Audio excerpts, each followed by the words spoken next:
Yeah, good. Okay, so I said today we'd look at a little bit more about specifying pruning work in particular. We'd look at the Australian standard. I think it's useful to have a read through it carefully, and you'll pick up things in it that I haven't seen before, and likewise, I'm sure I picked things that you haven't. And like anything, it's an old standard. It's got a long history. It's a standard that's quite dear to me. Back in the days when I used to prune, it was one of those things that I was so glad to see come in.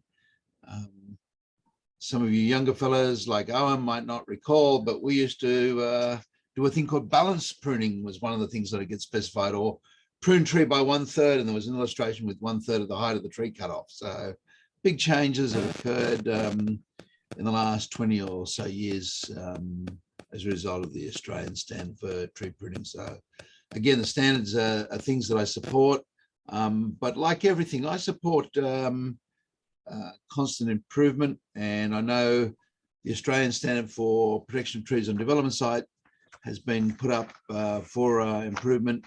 Case for change is being prepared. I believe it will be finally submitted on Wednesday, so the documents have been prepared for it all.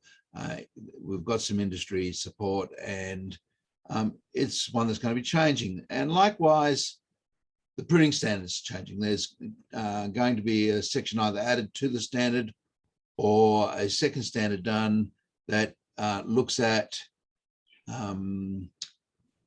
what we now call environmental pruning, or those sort of pruning techniques that don't fit in with the very formalized things like fracture pruning. And there's good reasons to do that. Things like fracture pruning, something that I definitely support as a process. Everyone know what fracture pruning is? Owen, yeah, I think so. You aware what fracture pruning is? Just grabbing the branch, breaking it where it breaks off. That's where it was meant to be removed at this point in time. And there's really good reasons for doing that. Not the least is we alter the ecology of fungi, for example, with simply doing very formal pruning. And there are times when very formal pruning is great and the way to go. There are times when informalized or some of these environmental pruning techniques are occurring. So first of all, I thought I'd talk to you about a pruning spec that I said I would provide for you. So I'll pull that up. And you realize how bad things are. Just simply things change. So first of all, I have to confess that I've redacted the report. So you can't see anything else except that it was first done in 2012. I'll also tell you that I spent 15 minutes editing out mistakes. And that's 2 pages. So that gives you an idea of things that will happen. I just thought I'd share one of them with you so you can realize that, again, these things happen and why you need to have somebody else read your report. So far, you know, there's some issues there, past tense. Okay, you could improve the quality of the communication. This is one of those horrible things that we've now done and improved quite a bit. But I thought this was important here. It's important to understand that the standard specifies that a branch must be cut back to a fork of a suitable size, not less than 1/3 the size of the branch being removed. As a result, cats cannot be made to the fence line. And that's exactly what it says, cats. I'll zoom in and let you see that so you know that. There it is, highlighted for you. That went out. A client already knows that they've got no cats on their fence line now. And how does that happen? Well, it happens because when we're reading, our brain automatically corrects that for us. You might have So your client probably did exactly the same thing, looked at it and thought, oh, yeah, I know he means cuts. Yes, and may not have even realized it said cats instead of cuts. And I had one in my thing down here, it says risk of harm. I had the risk of ham. I'm wondering if it's in there. Let me just see. Control F find HAM. No, not in there. So, but I had the risk of ham in a document in the standard template for about 3 or 4 years. I think I've discussed the risk of ham myself a few times, Mark. it's hard not to do, and it's one of the advantages of coming back. And again, if you're using Word, I don't know whether you are or not, but if you are, great. This might help you understand. When you open Word, you don't have to open Word directly and go to your document. One of the things you can do is right-click, and it'll give you a list of recent documents you've been working with. And that's sometimes a very quick way to get there. You can also pin documents to the top. So, for example, I have some timesheets there for a job I was doing for a TAFE. I've got Mark's chess golden rules. So I'm learning to play chess better, and I've got these golden rules that I've got to remember. So I make the edits there. And I have my auto inserts. The things that I often insert into my documents is saved there as a spot so I can get to it quickly. But I thought I'd just show you again that typically once a week I do a development site report. It's about an average. And this is one that I'm working on at the moment. And I'll zoom to the spot and you'll see there's a green there. And we highlight green in my office. It means when somebody's doing the proofreading, they need to change the template. Far too many plans, but there's a change to the template. Wow, another change to the template. This is a document I use and tweak on a regular basis. This here, it had a capital R and a capital R, and I just hate capitals for every word in a subheading. I just don't think it's necessary. And again, if I keep going through here, it's far more wordy than these. There's another one. Look at that. Another change to the template. Another change to the template. So this is not. I don't want to say one-off thing. because they can be identified in the morning. Somebody's got To do that someday. audio going. Is that all night? Yeah, and usually she does. She's usually a good girl. Somebody's talking to a child. Oh, sorry. Yeah, you just need to go on a mute. That's all. So yes, again, more template changes. And here's another little helpful hint. Doesn't matter what system you're using. This here, because I'm working on the document, it's not finalized. It'll go back to my editing team with that highlight that says, make sure that you've adjusted this appropriately. That should now be 23 because another condition's been put in. And likewise here, 14 refers back up to item 14, it's correct. So that just helps check things that change when you're referring to a previous item. So again, always editing. It doesn't matter how many times I've done it. And I'll just make a quick note there very quickly. Irrigation, because I just realized it needs a clause in this one for irrigation. It's a unusual document in that regard. File. Save. I don't have a standard insert for that. So again, getting your templates right is important. So, you know, how do we specify pruning? It's difficult. And this is a more formalized one that I did to get past a council's requirement. The council wanted everything specified in accordance with the standard. So undertake crown modification as per 7.3, where it's bolded, it refers to the standard. By removing up to 10% of the crown, 3.12 of any tree that overhangs the boundary by reducing, and then reducing is defined in 7.3.2 and so on. I'm not going to go right through it. I'll leave it up there for a minute or so that you can go back to the video and have a look at it. But I guess the question is, how formal do we need to be? And I've just been listening to a keynote speaker at New Zealand ARB's conference in November this year in Wellington, giving a talk on TED about being a badass writer. And I think her comments are very true, that often in this formalization of things, we make it more convoluted, longer, and some ways don't communicate effectively. And I think we've got to watch for that, remembering that the purpose of writing reports is to communicate. So there's got to be a line between the two. And as I said last time, I showed you a less formalized process, and wherever possible, I would rather it be as simple as possible, as short as possible, and concise as possible, rather than being complex. Again, those of you who use Word, if you decide that you want a double space or single space, and you use Grammarly, Grammarly will allow you to adjust to single space or double space. And I do support the use of Grammarly, as you know. Let me just push this over this side, open Grammarly.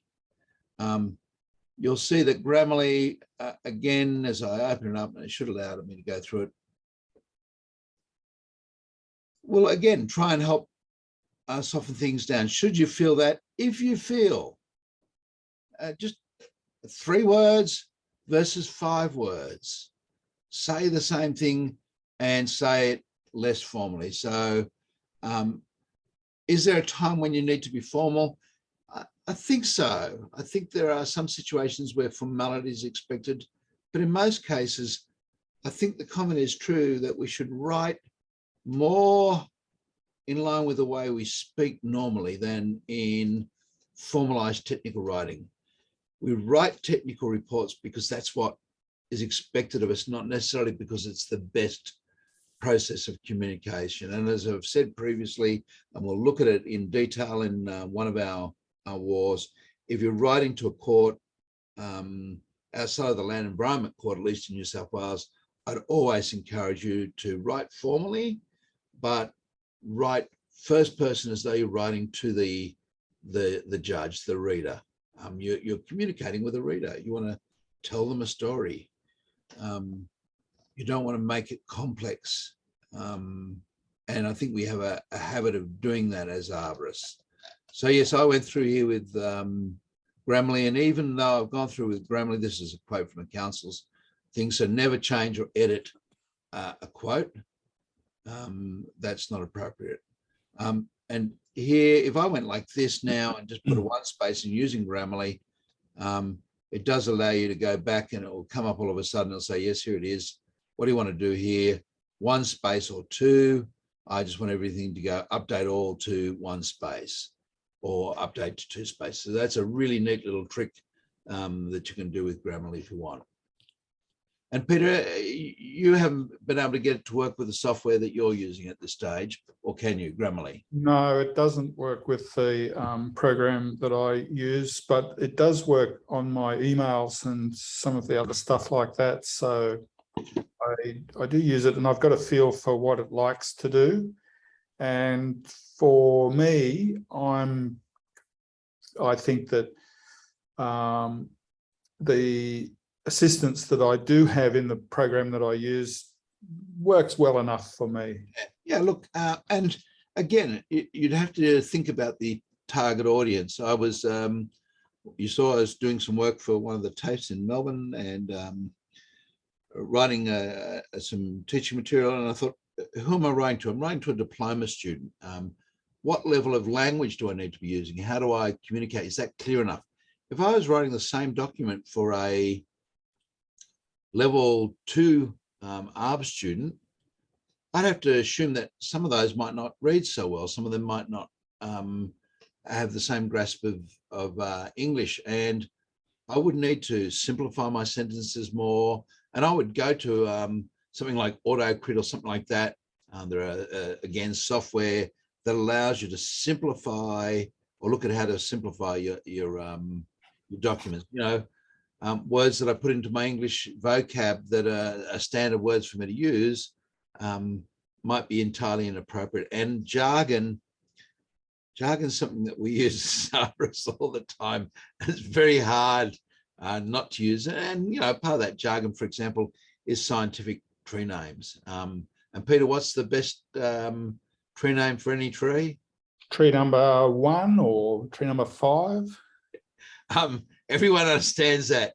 Not everyone understands, you know. Except I appreciate what you're saying there, Mark, but I read other arborists' reports, and so I get to criticise them in my mind. And one of the things that I find that I don't like about the reports is where they go through and they identify the trees and so on, and then they start talking about them later on. But you haven't been on site. You don't know these trees, you know, by name. I you know, aren't familiar with them.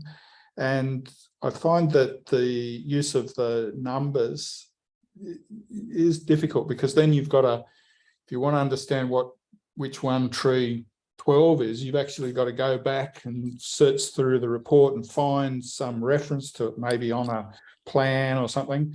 And then you've got the description of the trees in the in the table of tree descriptions lurking around somewhere. And then you've got, I prefer to use the common name.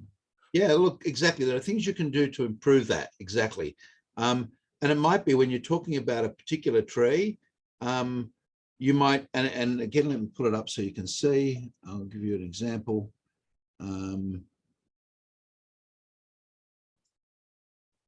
And again, it can be a problem for us because we can have multiple trees of the same species and genus.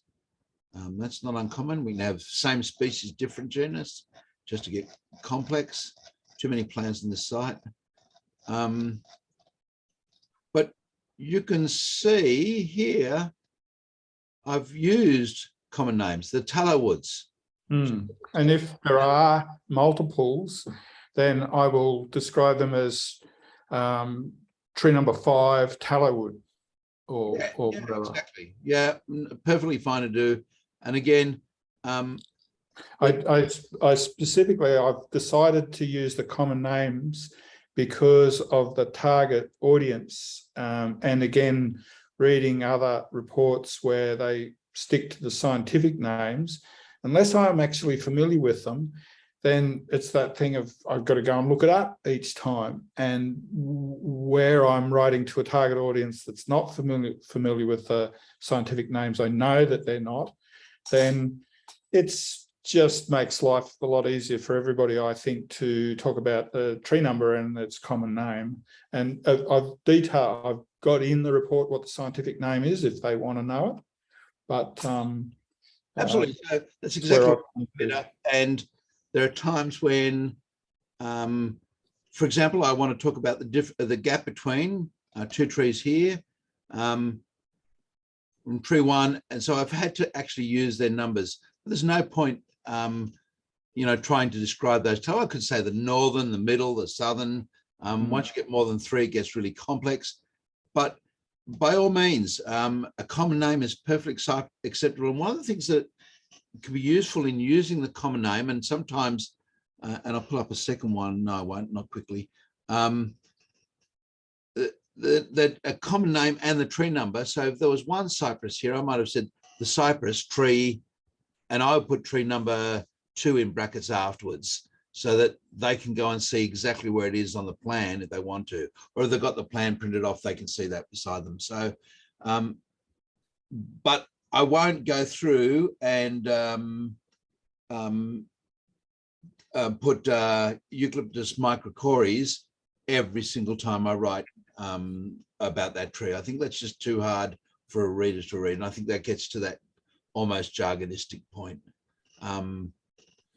Oftentimes in a simple 1 tree report, it'll be the tree, and it needs to be nothing else more than the tree. So yeah, I agree with you, Peter, totally. Again, the purpose is to do what? Owen? I'll make sure he's there with us. Everyone else has got their mic off. I'll find out who else is around. It's going to be easy for the reader to understand. So. Yeah, I want to communicate with the reader. Yeah. If I can communicate so they don't misunderstand, we're done. If I can do that simply, easily, and quickly, I'm an expert. I'm not there yet. I'm working towards that as a goal, but I'm still got more to go. Susan Stratton has asked, is the free Grammarly or the subscription? I use the subscription one, Susan. I've used it now for about 6 or 7 years. It's just standard in our office. It makes life so much easier because you've got someone else essentially assisting you in the editing process. And it makes a huge difference. Now, if you've got a good formal background with good English skills, Louise Bennett, for example, who's an English major, great. She probably wouldn't even think about Grammarly. But the average tree guy who's writing reports, who's come from the trade, somebody like myself, you know, there was a stage there where I could walk erect and drag my knuckles about a metre behind on the ground. You know, I'm not the best educated. And, you know, English is a different skill than maths and science. It really is. And communicating scientific stuff through English is extremely difficult. And I think we all know that. We've all read reports, and boy, we've all read arborist reports where you think, I can't read this. This is hurting. Has everyone read something like that as an arborist report? Oh, yeah. Yeah, and I know I write like that, Peter, so I've got to watch it. Got to really work to dumb it down and make sure, not dumb it down in terms of, I don't need to have a 5-line sentence. Simplify, I think, is possibly what you're looking for, Mark. Yeah, I think that's a good word, Peter. So cost of it, I think it's about $130 or $140 a year to subscribe to Grammarly. So it would be, in my mind, the best writing tool. There is other software around. I think the algorithm for Ginger is probably better, but it doesn't interface with Word as easily. And Grammarly, you can cut and paste documents into it on the website, and it'll give you some basic review back. But yes, I couldn't imagine writing reports. If I was doing 5 reports a year, I would have Grammarly. It's as simple as that. You know, what would that work out to be for a report? Less than $14 a report. I think that's a fair deal. So thanks for that question, Susan. Okay.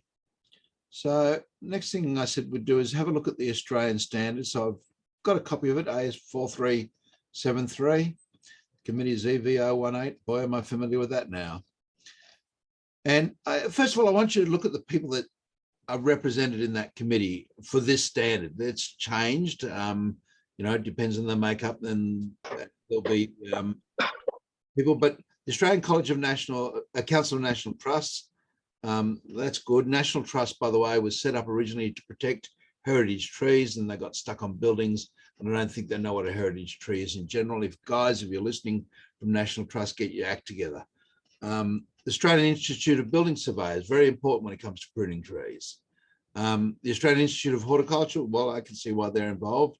And the Australian Institute of Landscape Architects, Susan might explain why they're involved. Australian Local Government Association, yep, I get why they're there. The Australian Pipeline Industry Association, that's getting a little obscure. Australian Property Institute, okay. Energy Networks Association, you get why Ina's there. Institute of Australian Consulting Arboriculturalists, get why they're there. International Society of Arboriculture, Local Government Tree Resource Association, National Arborist Association of Australia, Nursery and Garden Industry Association, TAFE New South Wales, University of Melbourne, and Water Services Association of Australia. Again, I'm not sure why Water Services Association of Australia is there. I do understand TAFE and the universities, but again, I think they're more, it should be more about communicating. Then QAA, Queensland Arboricultural Association, and North Melbourne Institute of TAFE. Again, educational institutions do have a rightful role, because apart from anything else, they're going to be checking accuracy and making sure that we're communicating. Although I got to say, I wouldn't necessarily bet my bottom dollar on academic institutions always being right. Would that be a fair comment, Peter? I agree with that. Good. Yes, so you know, we're constantly learning and growing, and some of our industry representatives have been very active. A preface, there's you know, important stuff there, but it's not that critical. It's not going to change anything what's going on. We've got a scope, a forward, and just the bottom bit there is highlighted for a reason. That's for me to discuss it with you. Detailed guidelines on root pruning are beyond the scope of the standard. However, general outline is included. Should the need arise, expert guidance should be obtained regarding root pruning and excavation around and near trees. That's interesting. Yeah, where do we find an expert, Mark? Yeah, Peter, I'm hoping to find one because I keep on getting told I'm not one. It is a difficult thing. Yes.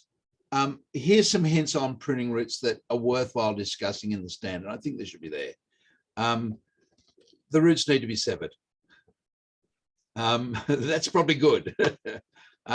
Cleanly cut, I'm not so sure. And Peter is more possible than I've I. actually done some research on that, although I haven't had it published, it clearly shows that for roots up to 100 mil diameter, it's much better to break them off in terms of the growth response of the tree ensuing.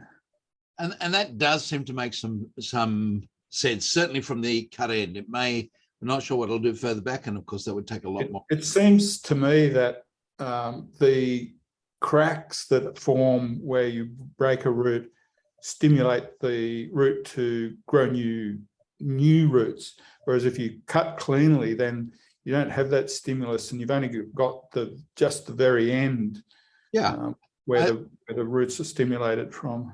I'd agree with you, Peter, as you know. Am I on mute?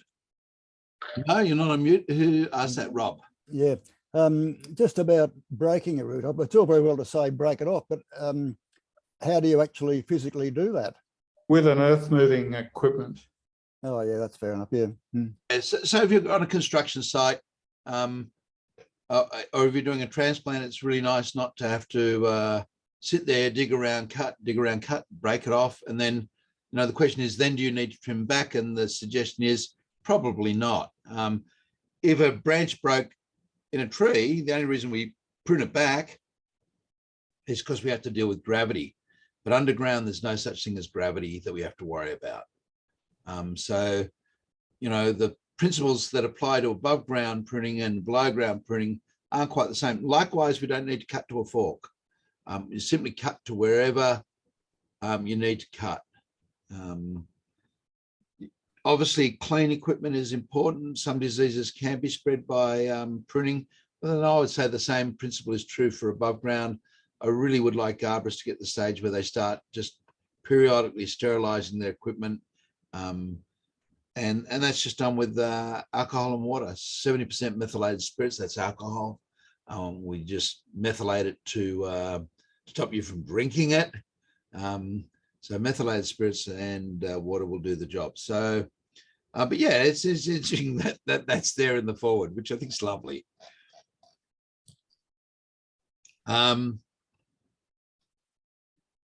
There's no discussion of consulting arborists. And I understand, in fairness, when this was established as a standard, there was no such thing as a consulting arborist. And in reality, most pruning specifications should be able to be developed by a AQF level 3 arborist for good reason. Why is that? Well, they're doing it. Yeah, they're the guys that are going to be doing the work. There are some times when they probably shouldn't be doing it, maybe in some heritage trees and things like that, but they should have a basic understanding of the physiology and the anatomy behind that process. But yes, there's no discussion here of consulting arborists and their role. I would say it was an important tree, then it makes sense to write specifications in that situation. So lots of terms defined, which is really great. Considerations before pruning. We need to start thinking about what sort of pruning we're going to be doing, how is it going to affect it, and the standards divided them up for us. The standard also tells us whether it should make reference to any relevant legislation, and depending on where you are in the country or the world, that's going to vary considerably. Interesting here, tree work is inherently hazardous and should be carried out by a person suitably qualified and experienced in arboriculture. Minimum of AQF level 2 in arboriculture work should be performed in accordance with the relevant OH&S guidelines. Persons carrying out the assessment should have a minimum qualification of AQF level 3 in arboriculture. And there's a point to which that does then refer back to a consulting arborist, even though it's not referred to in the standard. I'm not sure that I'd want an AQF level 2 arborist doing pruning work unsupervised, though. What do people feel? I thought the acceptable run of the mill was level 3 for pruning. I would feel a lot more happier. I don't mind a level 2 person doing it, provided they're under the supervision. So I would put performed by or under the direct supervision of. And that's what I shared with you in the last meeting of war in my current pruning specifications. So things that can damage the bark is discussed here. So we've got spurs, spikes, hooks, they're all the same thing. Chain platforms, boy, I've got some of those. If anyone wants some platforms, I've still got some. Lowering systems. What's a lowering system? A rope. Right.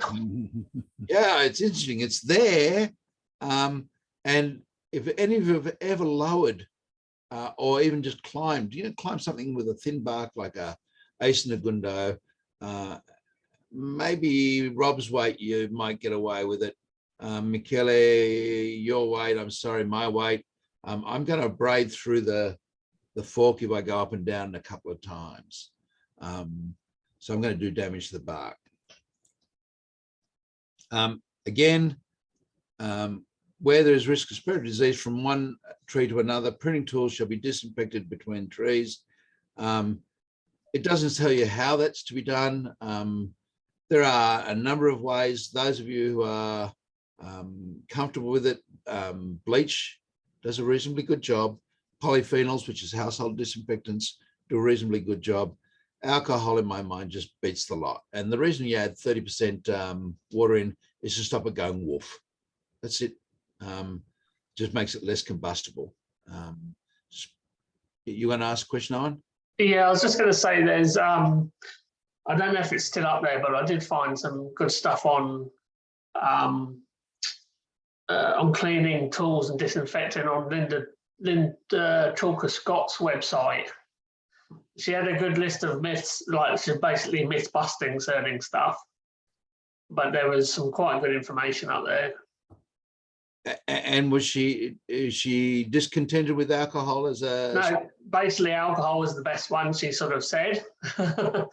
And the same as you just said, a sort of a 10-to-1 mix of, I believe it was a 10-to-1 mix of household bleach would be effective, but she sort of preferenced the alcohol. So Yeah, look, if you've put it on a chainsaw chain.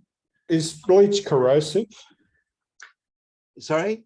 Is bleach corrosive? Yeah. It's just you put it on your chainsaw bar, it stuffs up. Whereas you put methylated spirits on and it just does the job neatly for you. It's just such a neat thing. Once spray it on, let it dry, it's done.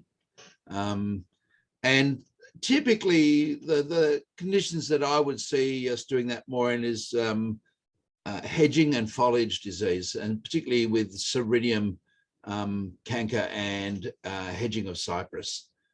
It can be a real problem. It's the most common place. We do it with transplanting because the risk of Phytophthora is a reasonable risk. And that's just because it's a ubiquitous disease that was spread through urban areas. So lots of nice little bits and pieces. So here we come to our first illustration, and I think that it's important to have these communicated well. These, by the way, this is a branch bark ridge, and we all know what that is. There's been some discussion in one publication of a stem bark ridge or a trunk bark ridge, and I'm not so sure that exists. So if you've got a co-dominant stem, you don't get this little moustache being built up here. So if someone can find me one to the contrary, that would be great, but co-dominant stems don't have this little ridging structure on it. So how do I want to cut? Well, I want to cut as illustrated in A, in the standard. The final cut. Boy, I want to push that further out now, Peter. I don't know about you. Yeah, But- I wouldn't mind seeing it go out a bit to the outside of the collar. Seems to be right through the collar. Yeah. I think the collars probably, depending on the species, could be out here. And collars can be incredibly long.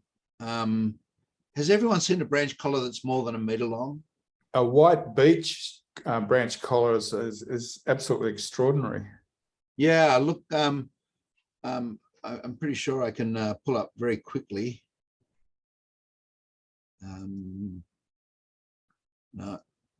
an illustration of how big they can become.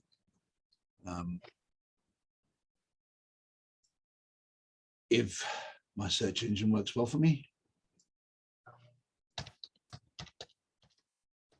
may not, because branch and collar may not want to do together. Oh yeah, we've got, well, here's just a small branch. You can see where the branch collar is. Quite a way out. If I go back, here's a branch collar that's enormous. There's an Angophora costata. So branch collars can be quite long. That is horrible cutting, isn't it? Oh, and goodness, the saw's not running. Yeah, here's that same thing on another. You know, this is just waiting to rest on a car or a truck that's coming behind. They're long collars, and the answer is you don't cut them off. So when I first started, my boss. Well, you might cut into them, Mark, if you're interested in fast tracking a hollow in the tree. Yeah, okay. If the aim is not to cause some secondary issues, leave the collar. So yes, the temptation now would be to push that out to perhaps somewhere along that line there. I think we're probably in too close. And you all know how to tell whether the cut's good by where the wound wood develops. If the cut is good, you'll get wound wood all the way around nice and evenly. If the cut is bad, you'll get sections where the wound wood doesn't develop top or bottom. So you can go back and examine from your final cuts as to whether you've got it right. So this thing here, the stem bark ridge, I'm still to find one, but it's there. I'm just not sure that it actually exists. One of those will be a branch and the other one will be the stem. Co-dominant stems don't have that lifted structure. They have a different way of joining themselves and dealing with tissue. And included junctions definitely don't have that.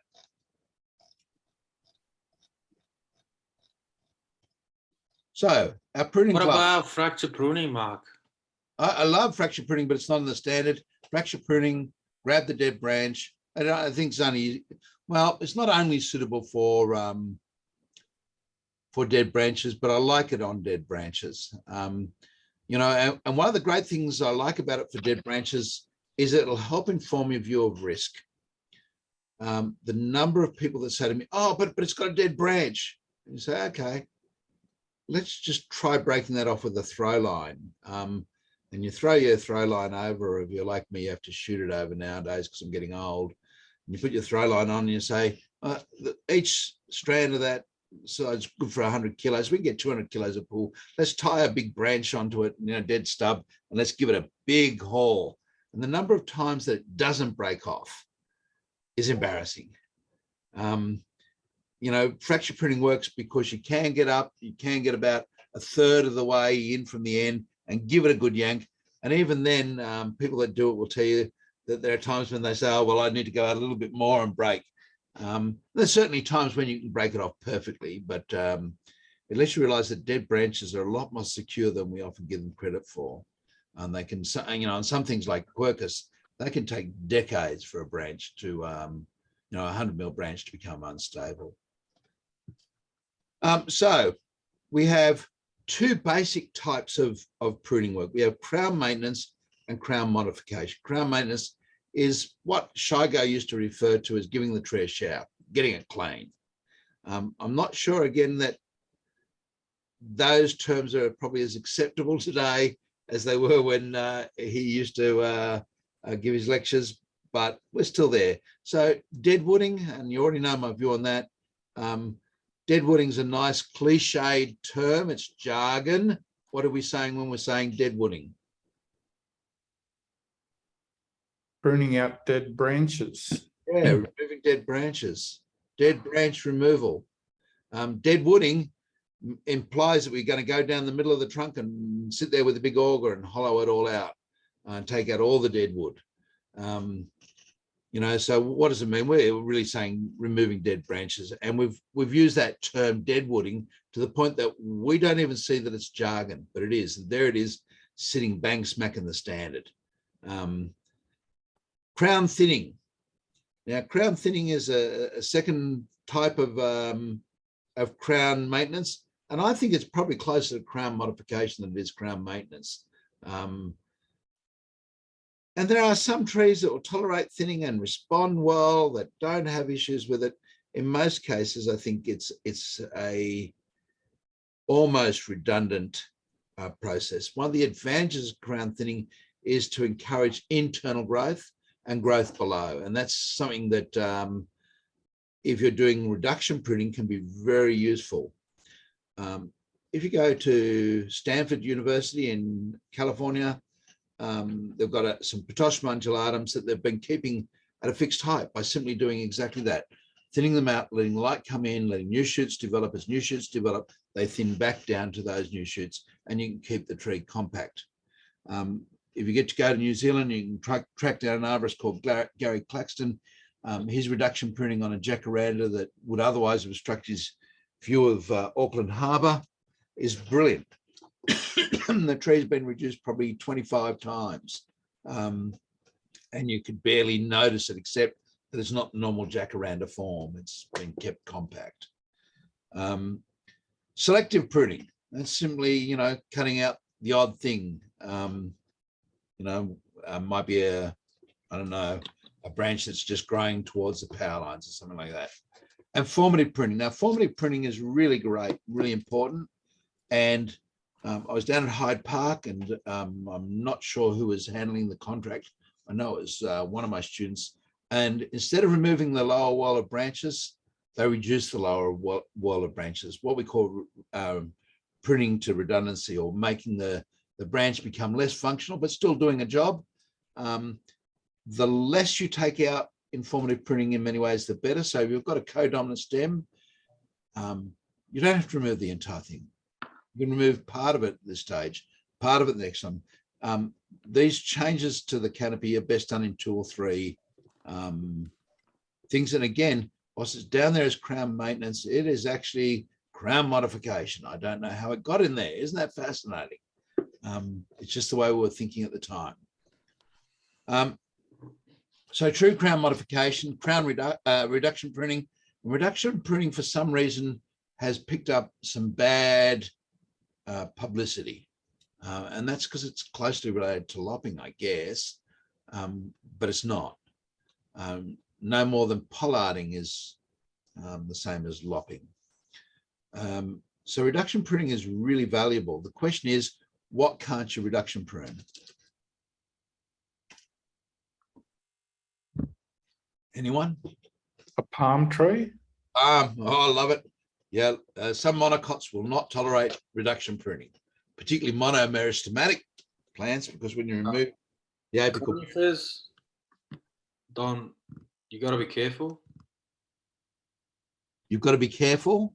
with conifers and reduction pruning because Yeah, go on. yeah, they don't really shoot. They don't have the epicormic growth as angiosperms. So some don't. You're right. Some don't have these meristematic traces that are long-lived. So Cupressus sempervirens or Cupressus apparus, or is now Cupressus cross lawsoniana this month. Goodness knows what it'll be next month. I think it's had 7 or 8 name changes in the last 6 years. I mean, it just drives me crazy. Because of course we were questioning whether it should have been Hesperus apparus as well, and there's all that argument about it.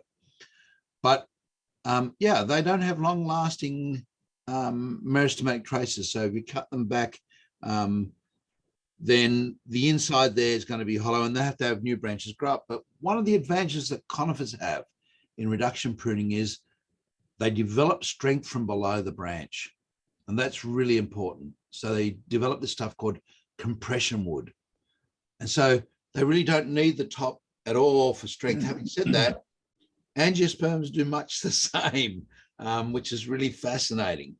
But conifers have just mastered it so well. So you can take the top out of an araucaria. I'm not suggesting you should.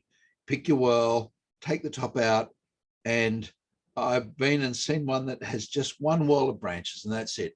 And a massive trunk. Just every year, as new branches grow back up into the wires, they cut it back, and it does perfectly fine with that. And I showed you, I know for, I'm pretty sure, the tortured forest of Poland, you know, where they push back up. So conifers are fairly good. Where there's no internal foliage, where we strip it out, and that's one of the problems of this crown thinning when it's done badly. Crown thinning is done well, it should remove foliage from the end of the canopy, so bits in. That's what crown thinning should do. It's not removal of the internal foliage, that's lines tailing. And they've been working at doing a good job of it of late, but the Hyde Park in Sydney is a good example of a place where a lot of the internal foliage has been removed, and then it's, you know, you've got an outer canopy that might only be 1 metre or 1.5 metres long.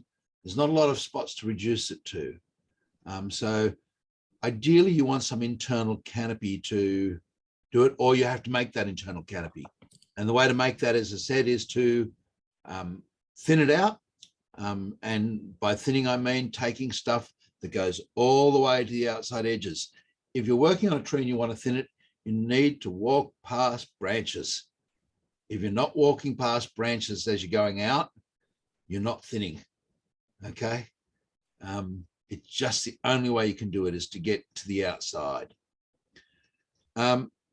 So reduction pruning, I think, is great. You can certainly do reduction pruning on eucalypts, and I'm becoming more and more impressed with some of the arborists out there. They're getting it right now and starting to get the technique down to a fine process. You can do reduction pruning on ficus and ficus microcarpellii. Peter, I think you went out with us, the ones at Alstonville Primary School. Reduction prune from a man box sort of crane. Thank goodness we can use a rope and I was involved with that, Mark, but not in the pruning stage. But you did see the end results of that, and I think, yes, I think I did. Yeah, yeah, they're still there. Those trees are still there. Yeah, and nobody's dead yet from them. I mean, this is this view that we have, that we get really worried about risk. So that's reduction pruning, and I think it's a very important tool. It's not a tool that I think you want to do to every. One thing that surprised me about the reduction pruning was the effect of the effect of the pruning. So I was surprised at how little you need to take off to achieve a big reduction in the load force. Absolutely, that's right. And we know that to be the case because when we put out our arm and we hold something, we know that that gets heavy very quickly. Just bring it in a little bit makes a huge change in that process. So you're getting a double whammy. You're reducing the physical load, and then you're reducing the wind load that comes from that extension. So there seems to be, I don't know if this is true or not, but it seems to me that there's this feeling out there that to get a third reduction in the loading on the branch, it's a good idea to chop a third of the branch off. Yeah, it's a misnomer, Peter, absolutely.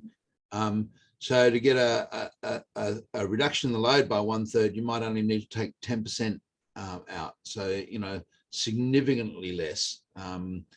This concept of, because you're doing the two things, you're reducing mass and then you're reducing load on the lever. If the lever is 10% shorter, you've automatically reduced the mass back on the fork and you've reduced the wind loading back on that fork. So you're absolutely right. Huge gains can become fairly early. Someone's got some chat questions and I've just seen them. Let me just quickly go over those. Peter, can you hurry up and get your article out there? No pressure. Yes, Susan. Peter and I have made a commitment to do that before the. As soon as I can get Mark to review my report, that'll be another step forward. We're going to do it as an article in Arbor Age for you, and we'll let you know when that's coming out. Luke says, hi to everybody. I just want to say I feel tree numbers and reports are important as they provide reference to the provider map or plan. Absolutely. The numbers are important. And where there's confusion, remember the purpose, Luke, of a report is to communicate so that we can be not misunderstood. And so if I'm talking about 3 tallow woods and it's important that I talk about one specifically, that's where tree number comes in. If I'm talking about the tallow woods generally on the site, I don't even have to worry if I'm talking about the trees on the site generally. So the site I just had up, all the trees within the property boundary are fruit trees. You know, it's easy. I can say generally about things, so that you don't need to even do anything more than be generalized in that position. Yes, I think you should definitely outline. So Luke says, I feel a report should explain why the pruning is required. So what are you trying to achieve is one of the things that the standard asks us to determine and communicate. Why are we doing this pruning work? Is it to get the scaffold passed, and that's commonplace? Is it to, you know, if you're old, Rob, you and I are we're over 50. It was to reduce risk was the big argument. Well, I would say if we were pruning today to reduce risk, that would be a pretty poor reason to prune. So, yeah. Would you make an argument, Mark, that the more you act on a tree, the more damage you can cause, as well as because you can open up the canopy and allow wind to get into it and break things during a storm, or not? Yes, there is. And look, it's not ever been, as far as I know, it's not ever been well modeled. But so we could be entirely wrong on the hypothesis, but the hypothesis is this. Didn't Ken James do some work on that, Mark? Well, actually, Ed Gilman did. Ed Gilman got a massive big wind machine and tested thinning and reduction pruning and its impact on trees and tree stability. And as you can imagine, the greatest effect came from reduction pruning and not thinning. He was able to show that in the longer term, thinning didn't have as much benefit. Then Matt Wells did some wonderful work out of Santa Monica, and he was able to show that the trees that they more frequently pruned were the trees that more frequently failed. That is, failure happened in spite of pruning. I'm not saying it happened because of, although I suggest that, and again, Americans that hear this and see this, don't crucify me, but the quality of pruning work in Santa Monica is beautiful if you like what they call lace pruning. We have a more technical name for it. We call it lines tailing. It's just absolutely over manicured. But who here does fishing? Anyone? Yeah, okay, Michele. If I've got a fishing rod and I think, well, I'm going to go out and catch some big fish today, so I'm just going to strap a big piece of really stiff bamboo and I'm going to gaff tape it all the way up to a meter from the, or half a meter from the end, and I go out fishing, what's likely to happen? That thing's going to snap. It's going to snap at the end. We know that it works because we do exactly the same thing with staking.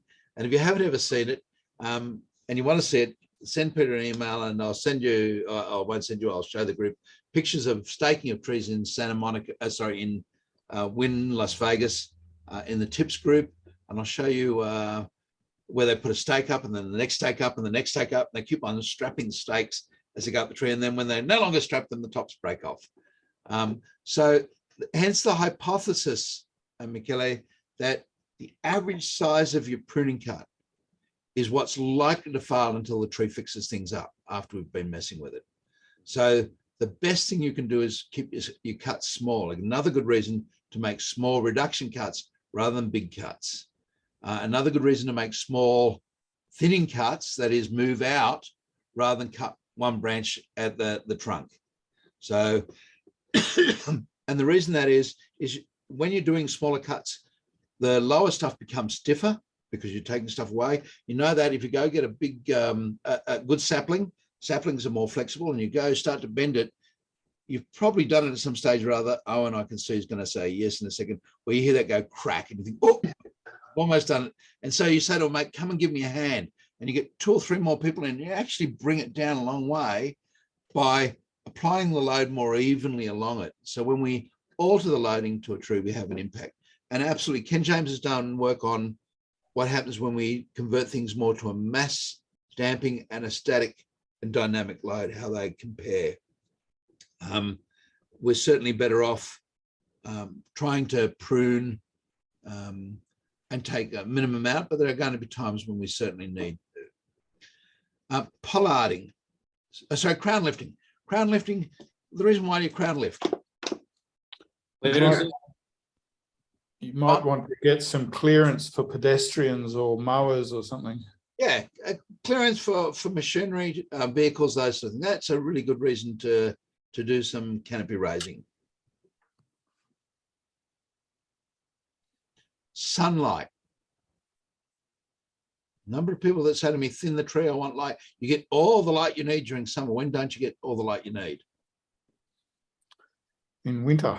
Winter. And if you're talking about winter, you want the sun to come in as early as possible. And that's achieved not by doing anything up the top at all, but simply by raising the canopy. So sunlight is another reason to raise the canopy. And if you're talking about a light into a building, raising on the side furthest away from the building is the critical side, not the side closest. So crown lifting. How about crown lifting over buildings? Yep. Yep, Rob. Yeah, sure. It's often a good idea to stop the branches banging on the roof. Yeah, stop things abrading on the roof. Exactly. How about raising it up 8 meters because I want less leaves in my gutter? Well, that's not going to work. Yeah, it's not going to work. I get leaves in the gutter of my office here, and the nearest tree, unfortunately, to the office is be 12 meters to the south. Where do those leaves come from? The answer is you watch a leaf in the wind and it just simply floats, got aerodynamic qualities to it. So it moves a long way. So raising the canopy upwards by any more than you need to over a building, in my mind, is foolhardy. How about the problem with block gutters? The answer is that's definitely a gutter issue. It needs to be resolved, figure out the gutter issues and be done with it. Okay, so that's crown lifting. So it's mostly associated with line of sight. So if you're talking about, pulling out driveways, for example, being able to see traffic or see pedestrians, those sort of situations, experience for vehicles as they move along. This is probably, not something that the standard looks at, but there's a lot of pruning done for clearance of electrical infrastructure, railway lines, and for bushfire these days. Absolutely, and that's important work to do. And again, no issues with that. What I do want you to have a look at is with all of these things and reduction pruning, we didn't discuss it. There's this R, and this is pruning class is restricted to trees with a suitable secondary branches. Now, you'll have to excuse me, guys. If I go up to the definitions, because we've just used a nice term there. What is a secondary branch?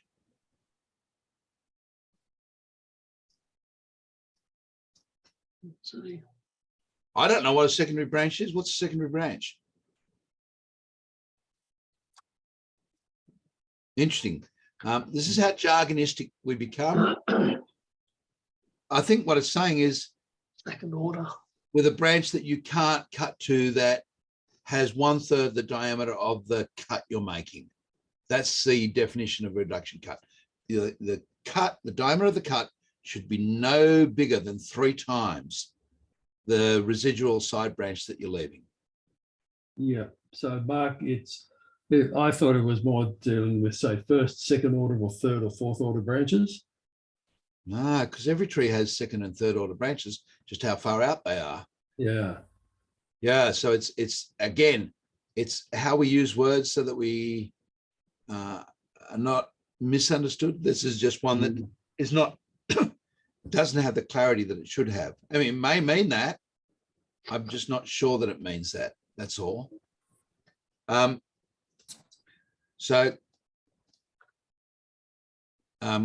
So crown lifting, we can do that to all trees. Pollarding. Pollarding is a process of cutting back to the same spot every year. And you can do this obviously with deciduous trees. And pruning class is applicable only to trees in the formerly pruned to achieve the required results. So we're talking about young trees, but I'm wondering whether you could do it to other trees as well. What do you reckon? Yeah, well, if you are prepared to spend the time on allowing the pollards to form, I don't see why not.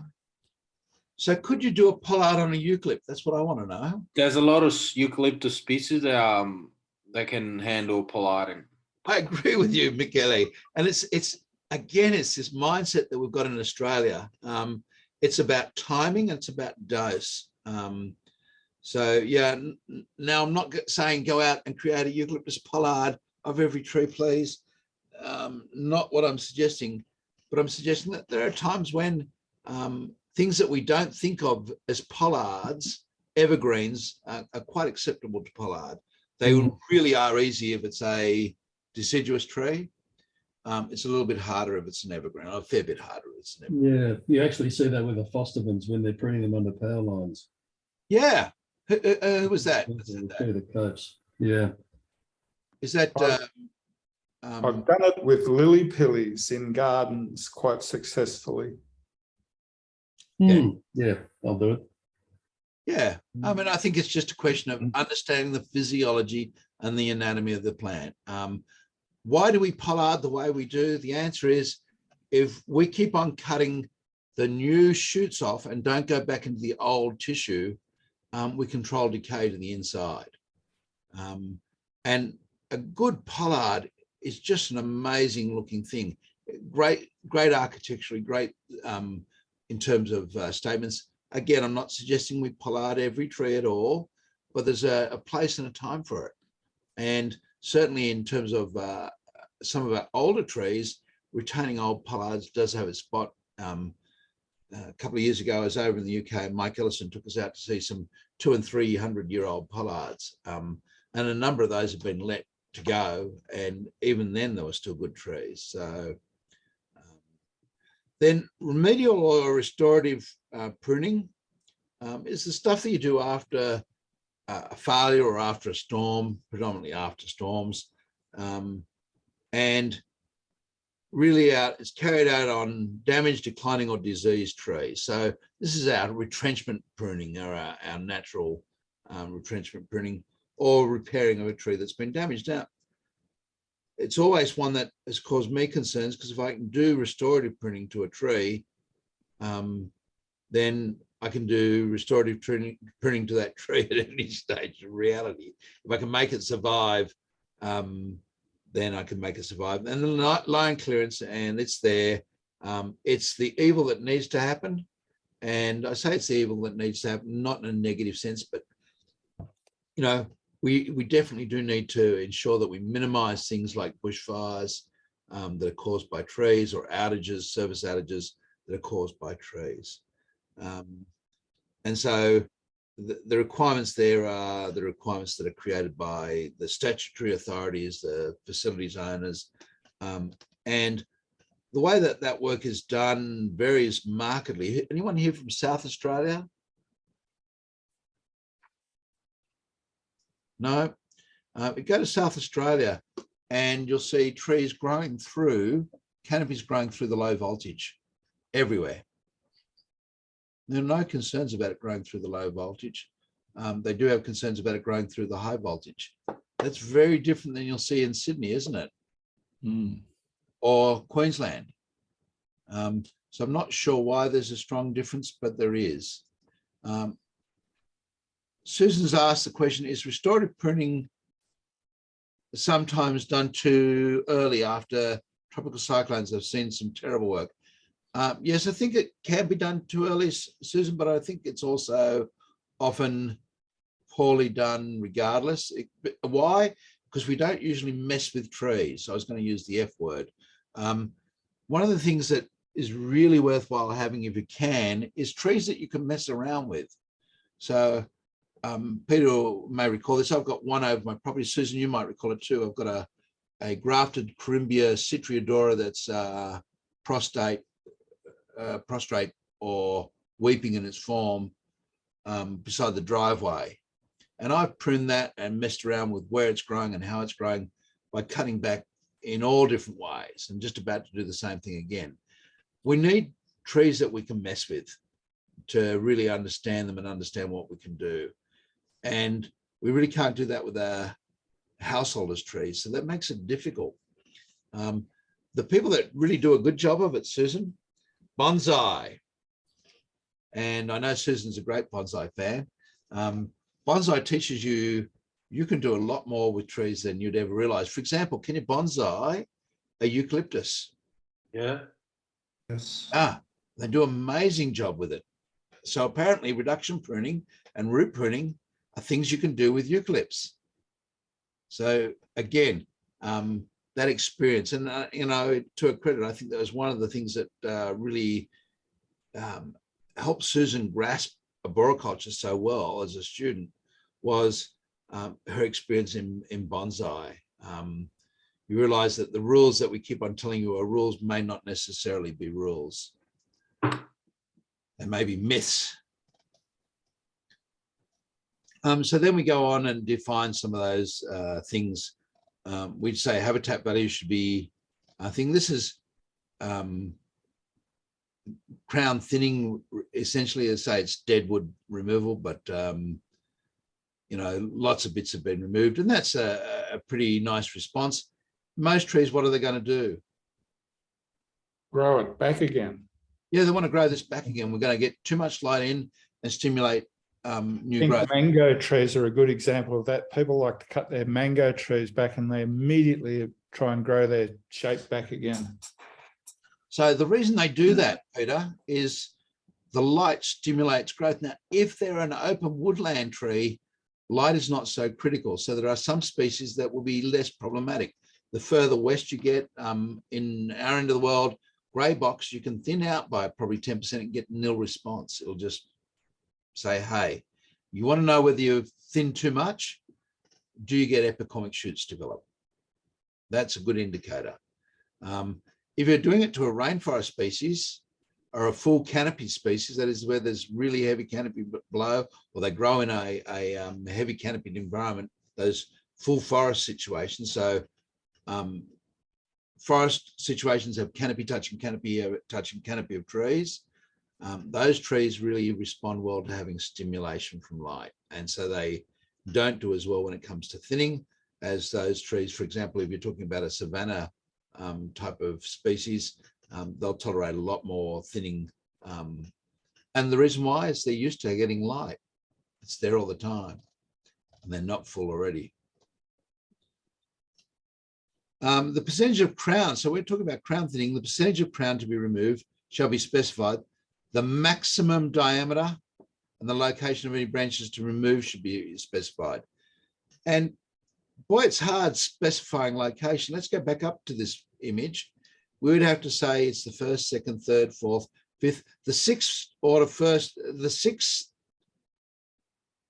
first order branch needs to come out.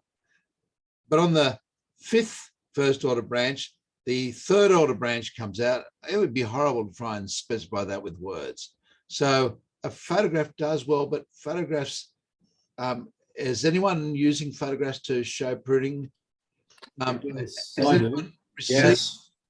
And, Yeah, but my it's mark- sometimes really hard to get the right photo because you Oh, might not be able to get access. And even if you get the right photograph, you've done it, but when the person's looking at the photograph, they're trying to interpret that again, because remember, a photograph is a two-dimensional representation of a three-dimensional object. And you can sometimes still have troubles communicating with photographs. So photographs do well, but they're not necessarily the end of it all. I think you really have to say in your report where the photograph was taken from, so that the person doing the pruning actually has to stand in the same place and look up and try and correlate the photo with the tree. Yeah, and that again will work well with some situations, but other situations you'll still lose that three-dimensionality of the tree, and you'll still have troubles trying to interpret. And certainly, as I've tried to mark up photographs, and those of you who are using photographs, Michele, you said you're trying to mark them up. And when you mark them up, sometimes you sit there and think, oh, how do I communicate? It's that spot that I want to cut to.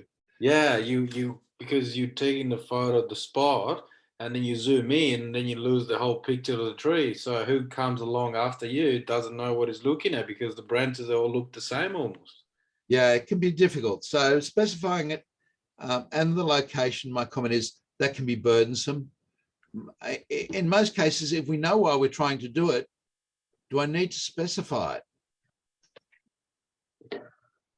You Now- may be able to require that the writer of the report author attends on site and clarifies it. Look, I don't know what Rob prunes like. I don't even know whether Rob still climbs. But if Rob's climbing and Rob's okay, Michele, you still climbing? No, don't climb. Owen, no. Anyone here climbing, you can say so. But, you know, if I was going out and I explained to the arborist what I was trying to achieve and they understood this process here, that we want smaller cuts, we want you to go out, we want you to avoid inside stuff, you don't want to clean all these out. If they understood that, then realistically, does it matter which branch is pruned if I'm taking less than 10% of the canopy out? Probably not. Probably when the guy's up there has a bad idea what's going on, the you from down on the ground at times. Yeah, I agree with that. So I think oftentimes if the purpose of doing the work is understood and the principles behind good pruning are understood, and I'll refer you to Ed Gilman's videos for reconstructive work. Definitely worth the look. And if you get to hear his talk on the subject, again, worthwhile seeing, you know, let them figure out what to cut. So, okay, they cut this branch here off instead of cutting that branch there off. And what's the problem there? I'm not sure that there is one. So, again, not sure. What I do think is important is to indicate what the average diameter of your pruning cut is going to be.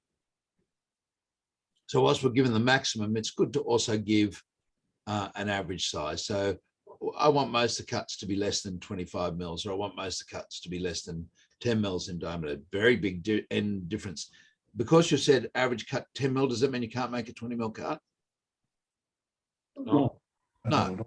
So if I've said maximum cuts 50 mils and I prefer the average cut to be 20 mils, then I've said, look, you're going to have to make a lot of smaller cuts if you're going to make a few bigger cuts.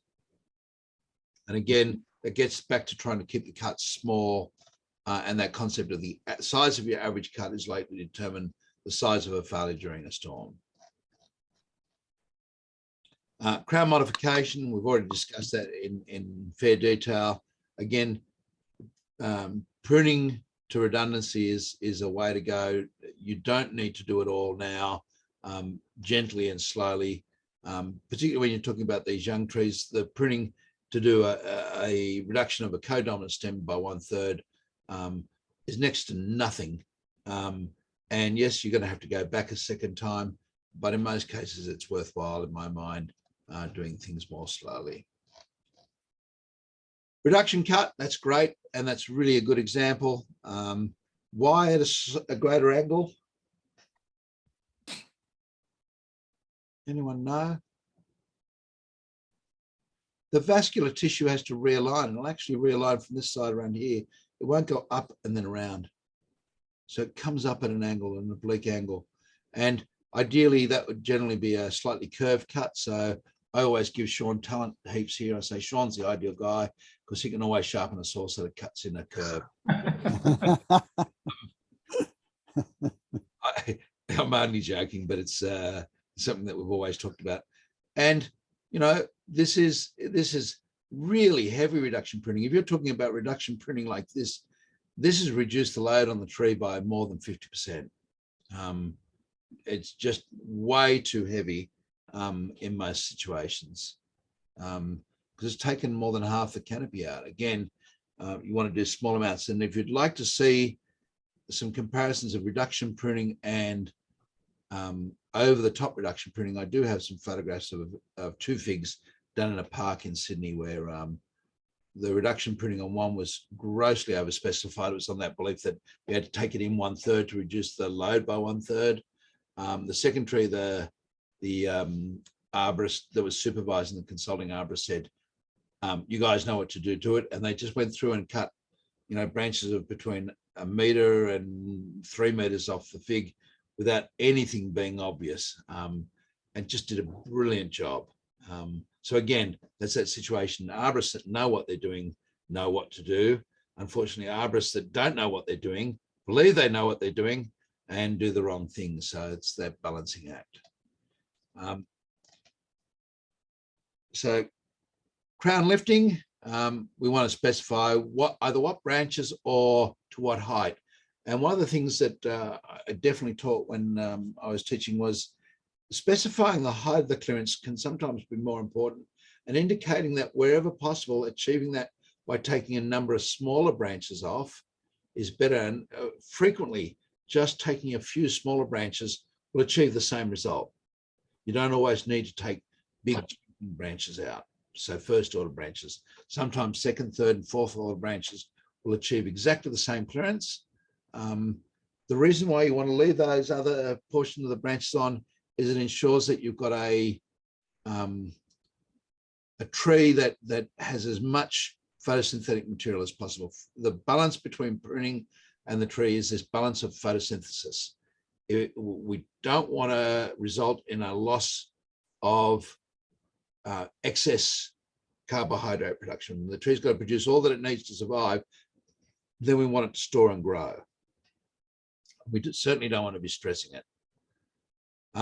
Pollarding, I've said we always cut back to the same spot, just to the outside of the bud. Can you pollard a deciduous tree in summer? Yes, unfortunately you can, but the best time to pollard a deciduous tree is in late autumn, early winter. I've got some Meliosetac that we pollard in the garden. I've got 2 of them, and they're always done just a week before bud burst because I'm always running late on it. I see my Pakistan mulberry come into leaf and I think, oh, I haven't pollarded. I'm evil. So, and in spite of that, those are doing well as pollards. So yes, you want to create this knuckle looking appearance. And this is nice and theoretical where you get all these nice even canes. Quite frequently, if you're talking about pollarding things like platanus, you'll have 2 or 3 canes that just take off way, way better than anything else, and they'll just be dominant. And then you'll get a number of smaller wispy ones. Restorative pruning, I think we're clear on that. Line clearance, we don't need to worry about. It really is outside of the scope of this standard. I will say that non-nodal cuts for line clearance is acceptable in my mind when aesthetics is not the issue and safety or risk management is the issue. So as much as I don't like the giraffe type thing, you know, the big blade that goes along and cuts, it definitely has its place. And I'm supportive of that, not against that. I don't think that society as a whole in Australia because of the length of our transmission wires, can afford to do good quality on, which is the preferred quality of printing work everywhere. I think there are spaces where we just have to say, to have what we have without the disruption and the risk of fire, we need to do allow printing that's less than optimal in areas where aesthetics is not the issue. Palm pruning. The removal of healthy fronds should be avoided as it's generally unnecessary. I agree. May place palm under stress. Probably not. What we do know is that regular pruning of palms takes away a whole pile of valuable chemicals. On a palm, that frond is a big leaf. It's a really big compound leaf. And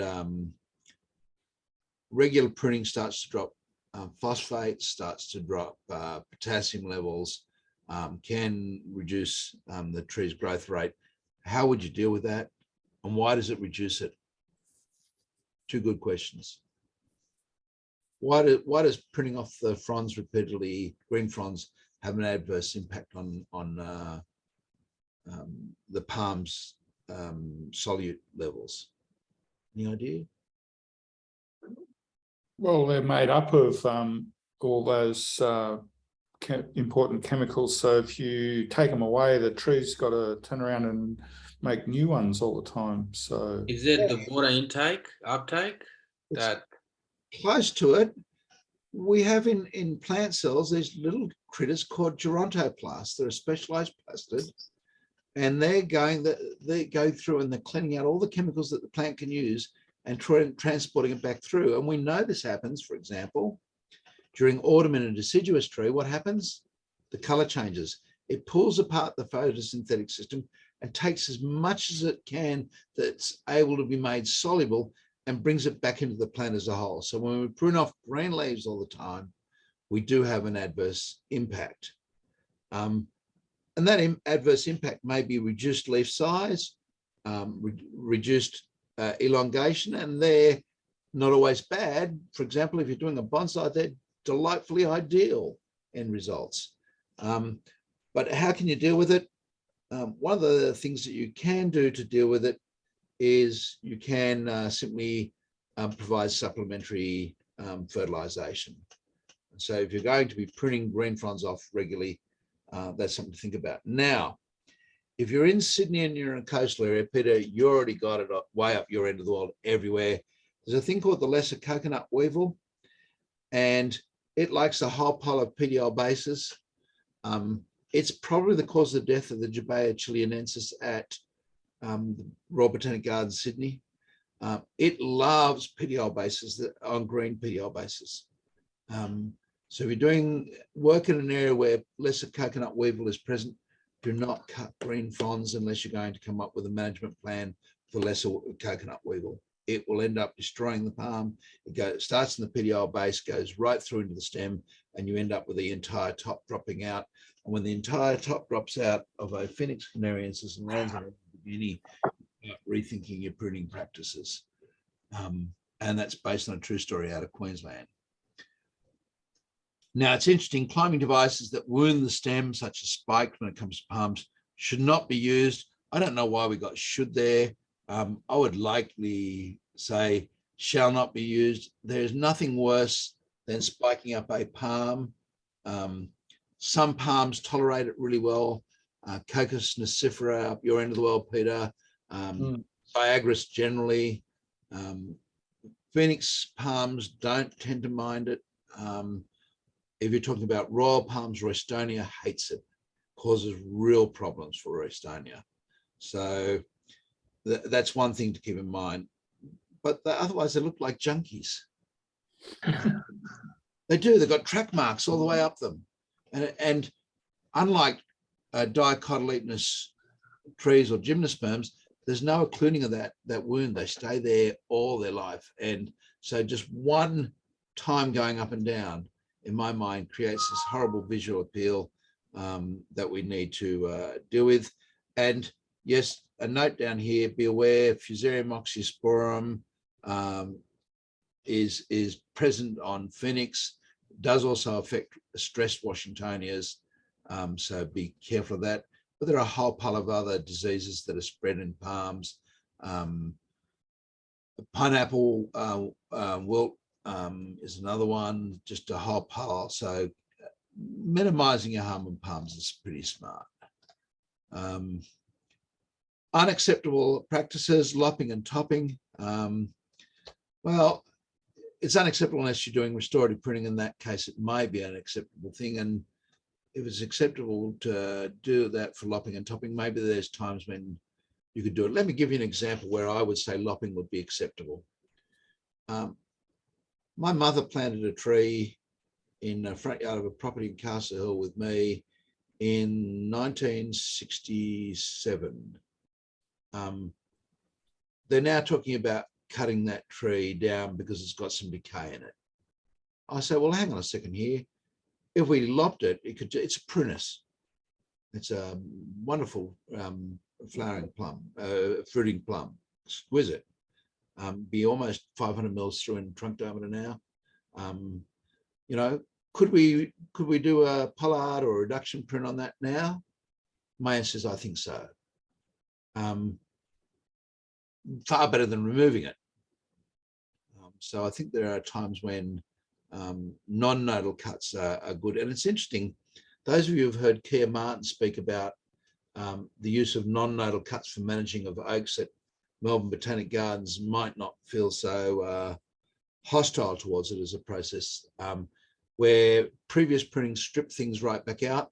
Doing a reduction, a non-nodal cut can end up again allowing that production of shoots in closer and start giving you something to rebuild to. Certainly if that branch broke off, we say, oh yeah, no problems, I can deal with that. So I think there is a time where non-nodal cuts do have a spot.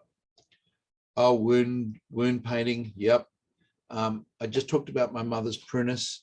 If I was prune my mother's prunus back like that, or if I were to go up to my father's peach orchard when he had it and prune, we would paint to protect against silverleaf, which is a disease that attacks stems. Don't care if it gets into a branch, but I care if it gets into a stem. So if I'm making a stem cut, I would paint it. My father would say, paint everything. I hated it. But silverleaf is a disease of prunus. So there are times when you will need to do some painting. Flush cuts, I think we're pretty clear on that. I will quote an arborist who gave a little ditty for it, Christine Rampling. I'll blame her. She said, if you want to know when your pruning's good, if you're pruning, if it looks like an arse, your pruning's got class. If it looks like a gash, your pruning's got a real crass. It just says that good pruning should result in this nice round formation at the end of the cut. It shouldn't give you a U, an inverted U, a set of parentheses. They're all unacceptable end result of pruning cut. And most of those are flush.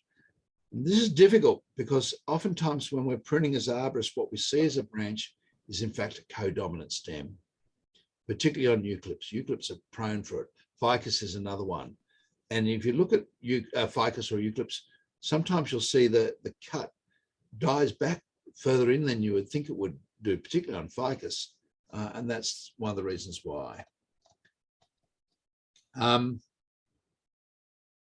So where possible, this is on root pruning, where possible roots should be pruned. A root to be pruned should be located and exposed using minimally destructive techniques such as hand digging, compressed air or water jetting, or non-destructive techniques like ground penetrating radar. It exists in the pruning standard, in the Australian Standard for Protection of Trees and Development Site. I'll deal with each of those. Water jetting. Water jetting is good so long as the pressure doesn't get above 120 psi, which means what? You peel the bark off otherwise. Yeah, once you get past about 130 psi, you start to do damage to the bark. And so, but no water jetting system generally runs that low. It really works well if you've got really low. That's basically just using a garden hose. Twice the pressure of a good garden hose. That's right. Yep. So it's not the average gurney that you get from Bunnings. If you put it face down with a nice little pointed tip, will probably be giving you too much pressure. Air is different. Compressed air comes out of a compressor is usually maxed at about 120 psi anyhow. The way that compressed air works is it accelerates the velocity. So the velocity that hits the soil is really high. It fills up small gaps and it blows it apart.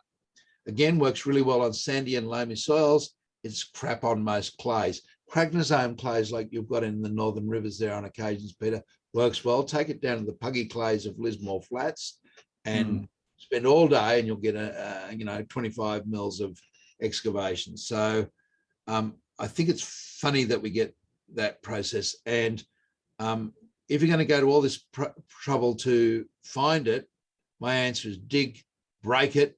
And if you really feel that you have to have a cut root, once you've broken it, then go cut it. You know where it is now. You've exposed it. The effects of root pruning are not always predictable. I'm not sure what that means. So I think it's poor in concept.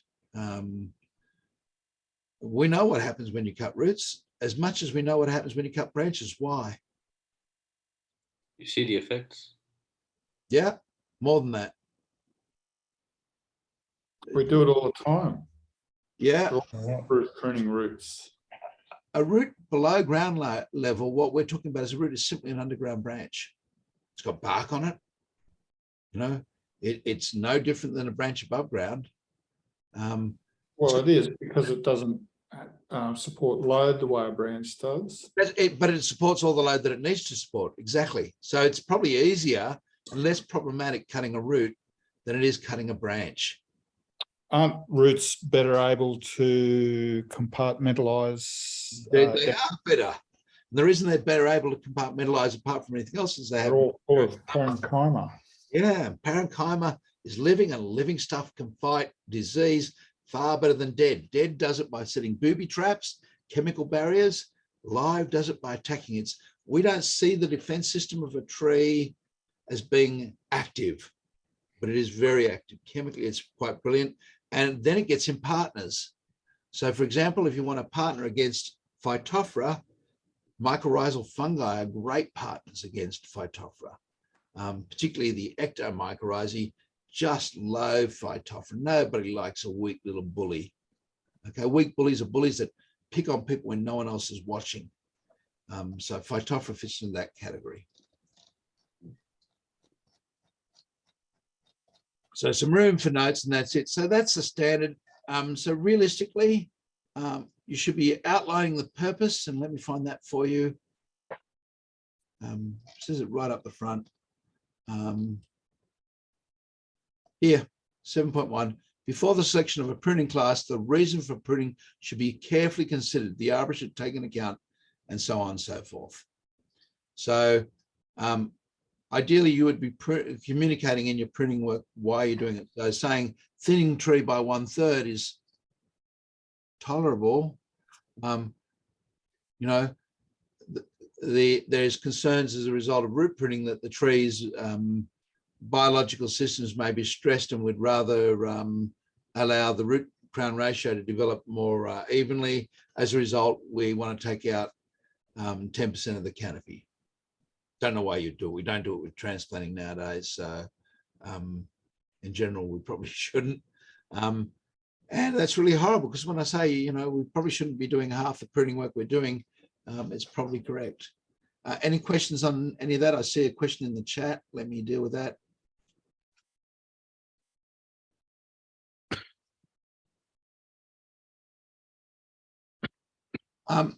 So question Luke's asked is epishoots from light pruning a result of light and chemical changes within the leaf in areas of, or on the trunk? It's on the trunk, Luke. It's receptors on the trunk respond to getting light in, and that stimulates a meristematic trace, which is like a bud, but it's not what we used to call the meristematic buds. They're actually traces because they don't have a leaf primordia. They don't have anything to form a leaf. When they get stimulated, that process goes in. They develop this primordia, and the primordia is the printing machine that prints the new branch and the new leaf. So it's at the point it's initiated then, and it prints it like a wonderfully well designed 3D printer. They do a brilliant job. And you can actually see, if you want to go have a look at some good scanning electron micrograph images and some good images on the internet, you'll see them in this process of printing at different stages. Or you can cut through a palm meristem and they're big, and you can see some of that process going on. So does that answer that question, Luke, hopefully? Any other questions? Yes, thanks, Mark. Thanks, Luke. Look, hopefully you realize that when we're writing printing specification, we're probably doing a pretty crappy job. And certainly I know I want to say it all the time, just prune to the Australian standard. But prune to the Australian standard is not what's expected of us. It's why we're doing it, what to be done, and then specifying at least the things that they are to do and not to do. So no use of spikes on tissue to remain, some form of friction saver if they're using a double rope technique, or they're rigging through the tree. So pulley block in if you're rigging. And then I think at least communicating so that there's less misconfusion. And you're always trying to get this, it's complex, and there's a point to which I say, and I do recommend people to do pruning work. And usually I'll just say, look, talk to either Ben or James or Sean, talk to one of these guys and tell them that I only want 10% of the canopy removed, and this is what, or tell them that I just want reduction pruning because there's a massive hollow and the alternates to get rid of the tree, or whatever it might be. And I'll leave those guys to actually figure it out in most cases because I trust them. If I had to write a general set of specifications to go out to a lot of landscapers, a lot of arborists, I'd want a lot more detail. And that's one that I deal with when it comes to transplanting. I write a lot of specifications for transplanting, and I write them so that anyone can do them, not so that my team can do it, but so any team can do it. And so I want them to be detailed. And so in this situation where you know that it might go out to anybody rather than your favorite pruners, then you need to have a lot more detail. If it's your favorite pruners and you know that they're going to understand what you say, that's great. So if you're running a tight company, Owen, and you've got guys out there pruning, and you know they know what you're talking about when you say raise canopy over the roof, then great. But when you say raise canopy and you see a bunya stripped to the last 2 meters of the height of it, every other branch is gone, you know that you haven't communicated effectively. And I certainly have on many occasions specified things, and the end result that I got wasn't what I wanted. And I've even had that happen when I've been on site. When you're on site, things can often happen very quickly with a chainsaw. And the cut that you thought was going to be 150 millimeters in diameter is all of a sudden a 250 millimeter diameter cut, another 2 meters further back in towards the trunk of the tree. I think we've all experienced that, hopefully. Yes? Yeah. Okay, so that's specifying. The next bit is how do you audit that? And not the time for tonight. We've spent an hour and 40 minutes already, but hopefully that was of some use to you, at least sitting down and having a look at the standard. Who's had a look at it in the last 12 months? Yeah, I have. Yeah, I have. Who's shocked by what's in there and what they're not doing? Me. I've taught this unit, I don't know, 6 times, 7 times, and I'm still always amazed at what you forget by not referring back to it all the time. You get into a habit of saying, I've got it covered, rather than saying, boy, I need to refer back to it, where it's not second nature to it. Whereas if I talk about the trees and development sites, I do a lot more trees and development site work, and there are big chunks of that I can quote now verbatim because I've used them so often. The purpose of the role of in a major encroachment, the role of a consulting arborist is to demonstrate that the tree will remain viable. So, yeah, this is a standard that almost never is used in its specification. We just say prune to. And again, if you just want to say, make sure that all final cuts are as illustrated in, I think it's image 1 and 2, image A and B, then, you know, even that's an improvement. Because you say make all cuts in accordance with the Australian standard, I've got to ask one question here, and you need to tell me, is that cut in accordance with the Australian standard? Yeah, it is. It is. It is. So if I don't give you enough information, you're really relying on the person understanding rather than communicating. And that means that the first person that doesn't understand it can easily get it wrong. And certainly that does happen. So guys, thanks for being here tonight. And let's next month, Peter, we're right to go again. Yep.